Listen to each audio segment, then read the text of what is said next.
আসসালামু আলাইকুম। আমি আজকে রান্না করব মুরগির মাংস দিয়ে কচু। দারুণ মজা, কে দেখেন একবার, তাহলে রান্নায় চলে যায়। 1 কেজি মুরগির মাংস দিয়ে দিব দারুচিনি, লং, এলাচ, তেজপাতা, দিয়ে দিব মরিচের গুঁড়া, ধনিয়া গুঁড়া, হলুদ গুঁড়া, জিরা, গরম মশলা গুঁড়া, পরিমাণ মতো লবণ। চুলায় তেল দিয়ে দিব রসুন, পেঁয়াজ, আদা বাটা, ভালো করে নাড়ব, বাদামি কালার করে নিব পেঁয়াজ রসুন। তারপর দিব হালকা কাঁচামরিচ, দিব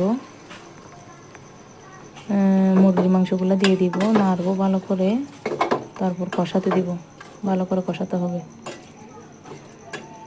মাংস কষাতে দিয়ে কচু চুলব, ভালো করে পরিষ্কার করে ধুয়ে মাংস কষানো হয়ে এলে কচুগুলো দিয়ে দিব। অল্প পানি দিয়ে কচু নরম হওয়ার জন্য অল্প আছে কচুগুলো রান্না করব। 10 মিনিট রান্না করব, ডাকনা দিয়ে 10 মিনিট রান্না করব। রান্না হয়ে লবণ থেকে ধনিয়া পাতা দিয়ে অল্প জিরা দিয়ে দেখেন কি সুন্দর হয়েছে।